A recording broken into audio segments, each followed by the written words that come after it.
Bueno, Sandra, ¿cómo estás? Vamos con esta segunda entrevista. Ya nos hemos Perfecto. entusiasmado, ya Sí, sí, queremos más entrevistas de la Sandra. sí, no, que a mí me Bueno, encanta. como para explicarles, Sandra es doctora en evaluación, tiene varias preparaciones académicas, especialista, maestría, así que diplomaturas. Y especialista en educación, que es lo que nos interesa a nosotros y vamos a seguir con este tema. Sabemos que en la escuela la evaluación recorre permanentemente a todos, ¿sí? Aunque se vea, tenga sus tiempos de agenda donde está en la coyuntura, ¿no es cierto?, que son los periodos evaluativos, vos lo explicaste muy bien en la primera parte, empieza el primer día de clase. Pero a esta pregunta yo quiero hacerte algo que también en la sala de profesores y en la sala de maestros se da de manera permanente. Y es esto que todavía queda vestigios, ¿no es cierto?, de nuestra escuela tradicional, que en nuestra propia formación ha sido así. ¿Y cuál es la diferencia, ¿sí?, en evaluar capacidades, saberes, o llegar a evaluar capacidades o saberes, y el viejo y querido contenido objetivo, ¿sí? ¿Cuál es el beneficio de estar en este momento emprendiendo este camino de trabajar tanto los diseños curriculares, los últimos diseños curriculares, todos trabajan por capacidades y saberes? ¿Cuál es la diferencia entre estos currículum de capacidades y saberes y los currículum contenidistas? Bueno, la gran diferencia, y ya todos nuestros diseños curriculares apuntan a este desarrollo por capacidades, está en lo que enuncia el marco de organización de aprendizajes del Consejo Federal, que dice que una capacidad es activar un conjunto de conocimientos, de disposiciones, de actitudes, de procedimientos, pero para enfrentar una situación compleja que implica un saber hacer y un saber. Un saber y un saber hacer. Entonces se inscriben en un marco, ¿sí?, que pasa a ser funcional. O sea, el contenido debe ser un medio para resolver esa situación. Y con respecto a evaluar capacidades, evaluar aprendizajes, para mí el aprendizaje es una suma de capacidad entendida como núcleo de habilidades, procedimientos, actitudes, valores, más un contenido. No lo puedo negociar porque el aprendizaje es el puente entre el indicador y la capacidad. El aprendizaje me marca el referente en el cual yo tengo que mirar para poder determinar el logro de ese aprendizaje a partir de las evidencias de los indicadores y estimar el aprendizaje en camino a la capacidad, porque como dije, el aprendizaje no es observado. Y me das pie, Sandra, para una pregunta. Fíjate vos que sales solito, digamos, las dudas en esto. Bueno, entendiendo que este aprendizaje mediador, puente hacia esa capacidad, Exacto. necesita, supongo, nuevos instrumentos de evaluación. Bien. ¿Cuáles serían esos instrumentos de evaluación que hoy debemos cada vez el docente, ¿no es cierto? El docente de aula, el que planifica, el que lo construye y lo elabora, debe empezar a entrenar, a tener en cuenta para lograr justamente compatibilizar, que sea efectivo y eficiente ese puente de aprendizaje? Bien. Hasta no hace muchos años nos manejábamos con instrumentos que tenían que ver con una prueba escrita, con una prueba oral y como mucho una prueba práctica, ¿sí?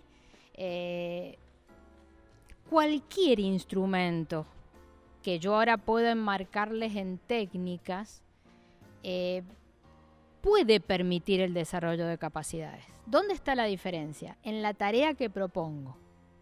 O sea, la tarea debe estar exigir la demanda cognitiva del indicador en camino al aprendizaje y en vistas a la capacidad. O sea, la diferencia, o sea, yo puedo utilizar cualquier instrumento y tenerlo de un modo tradicional, en donde sería una pedagogía de la respuesta reproductiva, y meterme en una pedagogía de la problematización, de la pregunta, pero en función de la tarea que propongo. Como técnicas, yo me puedo posicionar en Bombecchio de la Universidad de Cuyo, y ella nos organiza 3 técnicas: la técnica de producción del alumno, la técnica de intercomunicación y la técnica de observación. Obviamente que hay instrumentos, por ejemplo, si yo quiero observar a un alumno en un trabajo colaborativo, con algún indicador del trabajo colaborativo, podré usar una lista de cotejo, podré usar una escala, podré usar una rúbrica, ¿sí? Pero una rúbrica también me permitiría valorar un portafolio que tiene alto contenido de aprendizaje con contenido, ¿sí? Valga la redundancia. También la rúbrica me podría permitir valorar la resolución de un problema, pero vuelvo a decir, el apuntar al desarrollo de capacidades no está tanto en el instrumento, está en la tarea que propongo en el instrumento. Obviamente que tenemos nuevos instrumentos que acompañan a la autorregulación, como el minuto de papel, para hacer una metacognición continua en las clases. La pregunta, no olvidarnos de la interacción dialogada con los estudiantes, que a mí me dan tanta información, no tengo por qué recurrir a instrumentos complejos. Pero es verdad, hoy tenemos algunas estrategias como el ABP, tenemos estrategias como el portafolio, que son auténticos en el camino al desarrollo de la capacidad. Pero para mí la diferencia está en la tarea que propongo, porque yo también puedo hacer un portafolio siendo una carpeta de recopilación de textos en donde el alumno va al final y reproduce. Y eso usé el portafolio en un marco sumamente tradicional de reproducción de conocimientos. Claro. Bueno, y ahí mismo, fíjate vos, en esto que vos mismo has anunciado, hay como un instrumento que empieza a tener buena fama, digamos, buena prensa, ¿sí? Que se llama la rúbrica. ¿Qué información me da la rúbrica realmente? Vos que sos una especialista en evaluación, y esto lo hemos hablado en el equipo docente, en jornadas que he estado, bueno, hay que hacer la rúbrica, ¿no es cierto?, distintas valoraciones. ¿Qué me proporciona la rúbrica? Y la rúbrica, ¿me puede proporcionar una nota, una calificación, algo que a mí me permita valorar ese aprendizaje? Bien. Primero, soy una devota de la rúbrica. Bueno. Tengo que ser honesta. Y voy a recuperar a Rebeca Nijovic en su último libro, Evaluación como Oportunidad, que ella titula el capítulo de rúbrica Transparentar y compartir aprendizajes. Para mí la rúbrica hace evidente eso que podría permanecer oculto y a su vez me permite la coevaluación y la autoevaluación. Por eso compartir aprendizajes. Hay algunas concepciones equivocadas. Muchos confunden rúbrica con escala. Si yo me quedo con los indicadores, o sea, si hablo de los componentes de la rúbrica antes de incursionar en ella, yo diría, puedo utilizar los mismos indicadores que planteé al inicio, que yo les hablaba de saber, aprendizajes, indicadores, los mismos indicadores y esos niveles de desempeño que estuve pensando al inicio, los puedo traer para confeccionar mi rúbrica, porque quizás en alguna tarea no voy a utilizar todos los indicadores. Entonces selecciono el indicador que pensé y confecciono la rúbrica. Pero hay una confusión en donde se arman tablas de doble entrada donde está el indicador y la escala. Escala que puede tener distintos niveles, distinta cantidad de niveles.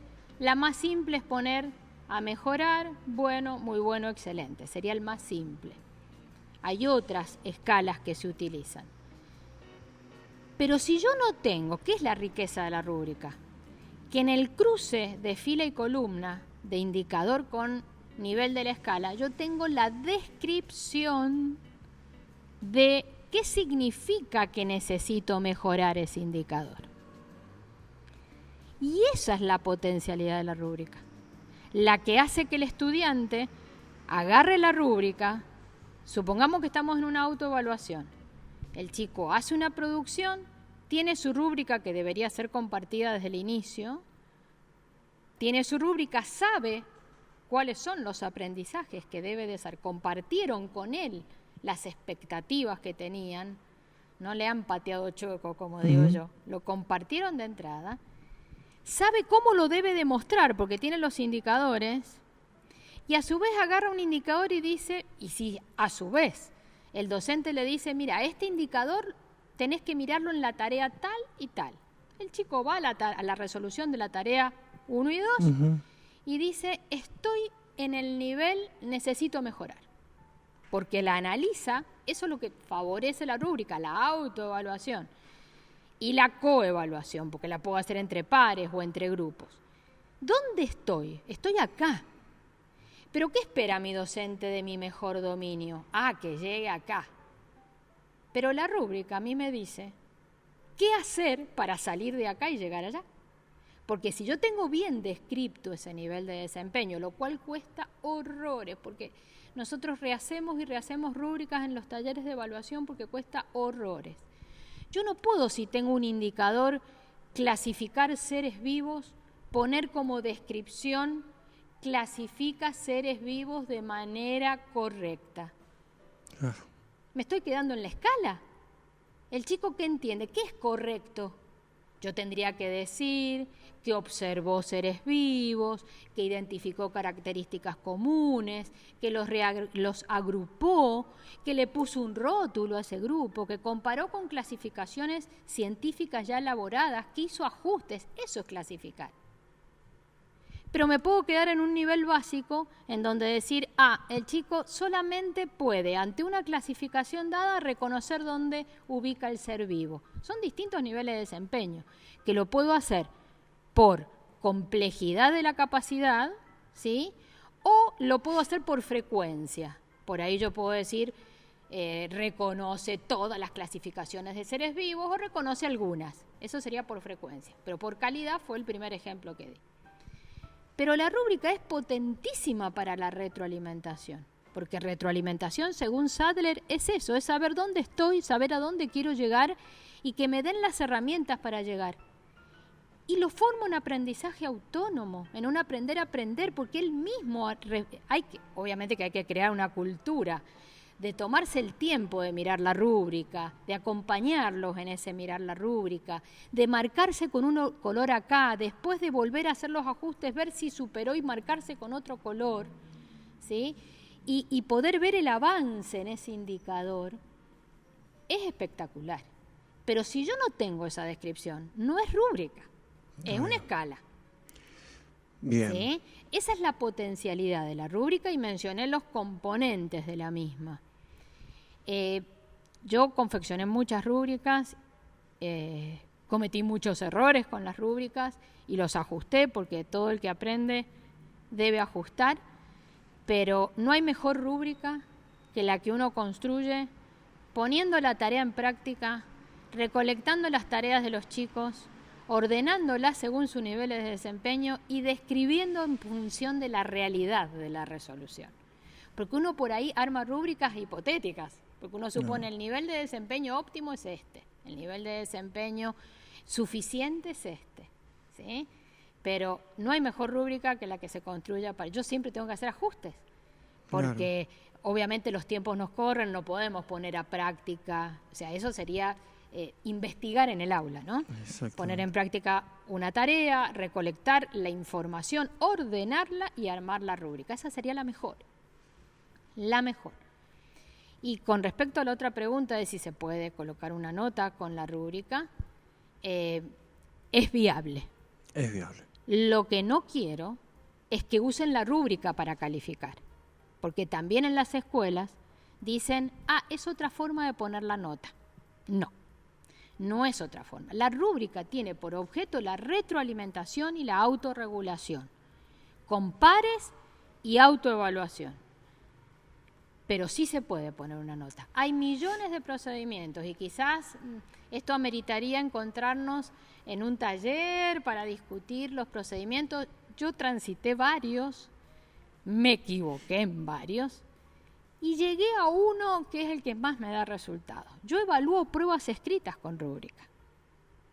O sea, acompaño con la misma rúbrica durante todo el proceso y cuando aplico la prueba escrita, utilizo la misma, porque si yo les dije a los chicos, esto voy a mirar, ¿por qué lo voy a cambiar después, al inicio? Yo tengo que ser consecuente con los indicadores que dije desde el comienzo. Entonces, termina su prueba escrita y tiene su valoración en función de la rúbrica.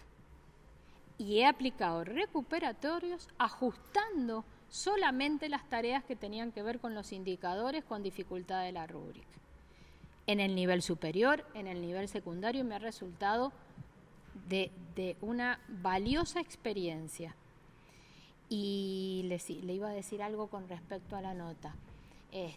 Bueno, ameritaría discutir estos procedimientos, compartirlos, contarles mis equivocaciones para que no las vuelvan a repetir, pero es muy importante que no sea una nueva forma de poner nota, porque hay recursos informáticos que me permiten agilizar la aplicación de rúbricas, como por ejemplo Corrubrics, que uno puede enviar la rúbrica al estudiante en la casa y la reciben inmediatamente en la autoevaluación, puedo hacer que hagan coevaluación, pero los procedimientos que usan no me gusta porque sacan promedio. Y para mí el promedio no es la mejor estrategia para obtener una nota. La mejor estrategia es la proporción de indicadores logrados en el camino de los aprendizajes. Qué frase, qué pensamiento. Bueno, en la entrevista estás reflexionando y estás dando síntesis a un montón de experiencia y conocimiento. Me quedé, una fue con la rúbrica y la otra fue con la pregunta. ¿Sabés qué? El tema de la pregunta es un tema. ¿Por qué? Porque a veces el hacer la pregunta, el conformar la pregunta, vos bien lo decías, ¿no es cierto?, en este desarrollo, momento, ¿no es cierto?, de que la capacidad se va construyendo y en base, ¿no es cierto?, a ciertos indicadores. ¿Cómo construimos una pregunta que nos dé buena información en la evaluación? Terminamos, digamos, esta entrevista con nuevos tips. Nuevos tips como para el docente, porque la pregunta es la que a veces, ¿no es cierto?, la formulación de la pregunta, el objetivo de la pregunta, cómo construimos esta pregunta, ¿no es cierto?, nos da a nosotros una amplitud de cómo focalizamos nuestra acción. Entonces la pregunta también nos delimita el campo de conocimiento que vamos a trabajar. ¿Cómo lo construimos? Bien. Me centran las preguntas de una prueba, ¿no?, o de una evaluación oral. Me gustaría iniciar desde la pregunta que me permite construir el aprendizaje. Si yo estoy trabajando centrado en capacidades y la capacidad de resolución de situaciones complejas, no puedo iniciar eso si no me hago una pregunta. Y en eso tenemos una responsabilidad muy grande los docentes, que es acompañar a los chicos a formularse preguntas. Si bien nosotros después haremos preguntas en un instrumento de evaluación, pero primero yo los debo acompañar a ellos a formarse preguntas.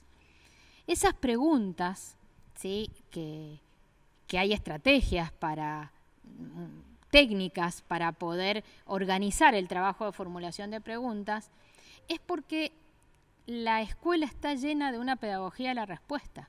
Los chicos responden lo que nosotros queremos que nos respondan.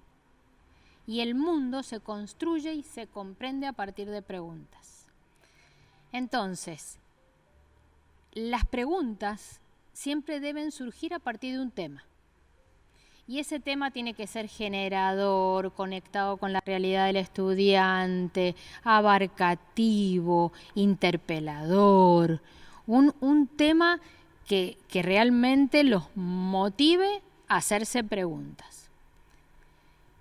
Y acá me estoy involucrando un poquito en el ABP, ¿sí? Que también después ameritaría otro encuentro para trabajar sobre esto. Una vez que tenemos el tema, que lo pueden elegir los chicos o lo puede elegir el docente, ¿qué es lo importante? Que después de ese tema venga un proceso de inmersión, es decir, involucrar al alumno en ese tema. Puede ser con una lectura de un texto periodístico, con un video, con un experimento, con una salida, donde el chico se conecte con el fenómeno y se haga preguntas. Luego esas preguntas se pueden, sin juzgar y valorar, poner todas en común con un torbellino de ideas,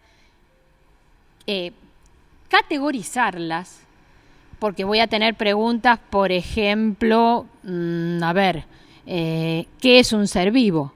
¿Sí? O ¿cuánto mide una jirafa?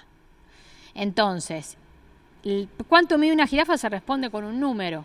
Esa es una pregunta fáctica, que necesito datos, conceptos, una palabra para responderla. Luego vienen las preguntas de comprensión. Por ejemplo, ¿cuáles son los factores que influyen en la contaminación ambiental? Tienen respuestas en la información bibliográfica, pero ya no son preguntas de datos, sino que invitan a una indagación y a reproducir y reconfigurar la información en una información propia. Y luego están las preguntas de final abierto. ¿Qué sé yo? Preguntar por qué los héroes son héroes. ¿Qué pasaría si la Tierra dejara de girar alrededor del Sol? Esas son preguntas que se les llama preguntas impulsoras, porque son las preguntas que despiertan la inquietud de los estudiantes. Ahora, eso sería para iniciar un trabajo de indagación en ABP, que los chicos aprendan a formular preguntas. La pregunta es aprendizaje y un camino hacia el aprendizaje. Ahora, cuando yo voy a hacer preguntas a los estudiantes en un instrumento de evaluación, también me tengo que preguntar si mi pregunta es fáctica, si mi pregunta es de comprensión y si mi pregunta es de final abierto. Si mi pregunta es fáctica, va a ser fácil puntuarla o determinar, es más, es puntuarla porque es correcta o incorrecta, ¿sí? Porque es un dato, un concepto, una definición quizás. Pero si la pregunta ya es de comprensión, que ya vamos a preguntas más abiertas, y ahí tendré que tener en cuenta que esté alineada con los indicadores que quiero observar y puntuar los indicadores que voy a observar y en qué niveles de desempeño. Y si es una pregunta impulsora, que hasta puede llevarnos más de una clase responderla, y puede ser el insumo de un portafolio, porque puede recuperar información en fotos, en material bibliográfico, en afiches, puede ir eligiendo cuáles son sus evidencias de aprendizaje, y eso nos llevaría más tiempo. Pues ahí necesito una rúbrica. No me queda otra que valorarla con una rúbrica. Pero yo me quedaría con... si mi indicador apunta a una pregunta fáctica, yo debo ser consecuente, ¿sí? Si yo quiero, reconocer los seres vivos, y voy a preguntar por, en el reino animal, un ejemplo de ser vivo. Listo, eso es una pregunta correcta e incorrecta, ¿sí?